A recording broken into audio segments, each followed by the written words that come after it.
RPAR 올웨더 포트폴리오만 가져가지 않는 이유. RPAR과 NTSX는 약 시드에 현재 2%가량 매입 중이다. 9월 말까지 약 전체 시드의 30%를 매입할 예정이다. 12월까지 전량 매수 예정이다. 물론 분할 매수다. 미래에셋에서 거래를 할 때 리미트 TWAP를 선택을 하고 10주 이상씩 매수하면 하루 동안의 평균 가격으로 매수할 수 있다. 알파와 NT는 거래량이 적고 괴리율이 스파이나 QQQ에 비해서 크기 때문에 평균 가격에 분할 매수하는 것이 좋다. 수수료를 주고라도 내가 알파와 NT에 투자하는 것은 개인이 자산 배분을 효과적으로 하기 힘들기 때문이다. 맡겨놓고 알아서 리밸런싱 해주는 ETF가 있다는 것 자체로 감사해야 된다.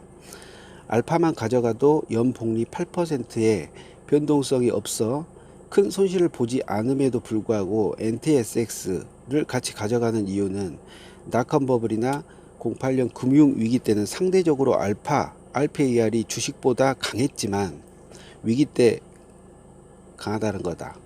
그 이외에 주식 퍼포먼스가 강한 시점에는 상대적으로 채권이 약하기 때문에 알파는 상대적인 박탈감에 빠진다.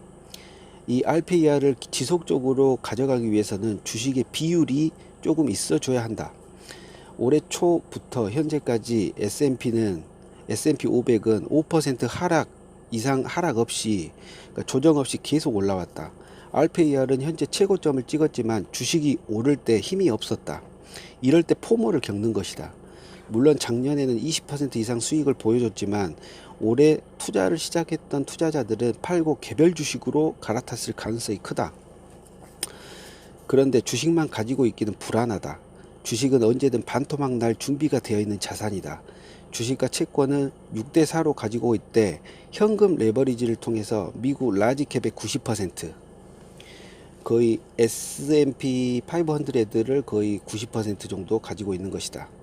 그리고 채권 선물에 10% 현금을 가지고 레버리지를 일으켜 60%의 채권을 가지고 있는 90대 60 레버리지형 ETF라고 볼 수 있다. 이 NTSX는 분기별로 리밸런싱을 해주는 스스로 리밸런싱을 해주고 있다. 거래량도 적고 괴리율도 크다. MDD도 25% 정도이다. 하지만 장기 분할 매수라면 이 이야기는 달라진다. 이 NTSX 50%를 보유를 하고 RPAR을 50% 섞어주면 전체 자산의 구성이 개별적으로 RPAR은 채권이 약 35%, 금원자재가 25%, 물가연동제 25%, 전세계 주식 25%, 미국이 가장 비율이 높다. NTSX는 미국 주식 90%, 미국채 선물 60%를 가지고 있는데 절반씩 가져가면 대략 아래와 같은 다음과 같은 비율로 가져가게 되는데 미국 우량주의 약 자산이 45%, 전세계 주식, 미국 기업이 많다 12%, 그래서 주식 합계 비율이 57%에 다다른다. 미국채 선물 60%와 미국 채권이 17% 정도 알파와 NTSX를 합혀보면 약 채권 비율은 77%가 나온다. 금 원자재는 12% 정도 되고 물가 연동체는 마찬가지로 12% 정도. 이 RPAR이 가지고 있는 자산 배분은 유동적으로 분기별로 비율 조정을 회사에서 시장에 따라서 하게 된다. NTSX는 기계적으로 리밸런싱을 한다.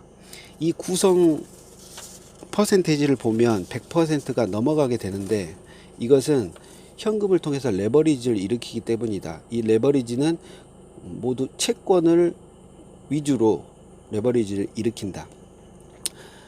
추가적으로 알파와 NT를 반반씩 가져가게 되고 게다가 이 자산은 모두 달러 자산이다. 20년간 백테스팅을 했을 때 평균 수익은 8%, 환차익이 2% 정도 평균적으로 20년간 나온다. 그러면 10% 수익이 나오게 되는데 RPAR만 가져가지 않는 이유는 중도 포기를 하지 않기 위함이다. 추가적으로 MDD가 큰 것은 은퇴 자금이 25배가 필요하지만 자기 생활비 그 평균 금액의 연봉의 25배가 필요하지만, 그러니까 예를 들면 스파이를 100% 가져가면서 은퇴 자산을 포트폴리오를 꾸렸다 하면은 본인의 생활비의 25배가 있어야 된다는 것이다. 그래야 4%를 꺼내 쓰면서도 전체 자산이 줄지 않고 늘어나게 되는 것이다. 그런데 내가 하려는 이 포트폴리오 RPAR 플러스 NTSS 반반씩 가져가는 것은 MDD가 25%에서 절반이 줄어든다.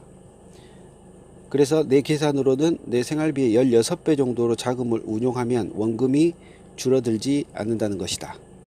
게다가 알파와 NT는 수수료는 있지만 배당금도 나오기 때문에 장기적으로 가져갈 만한 포트폴리오라는 것이다. 이상이다.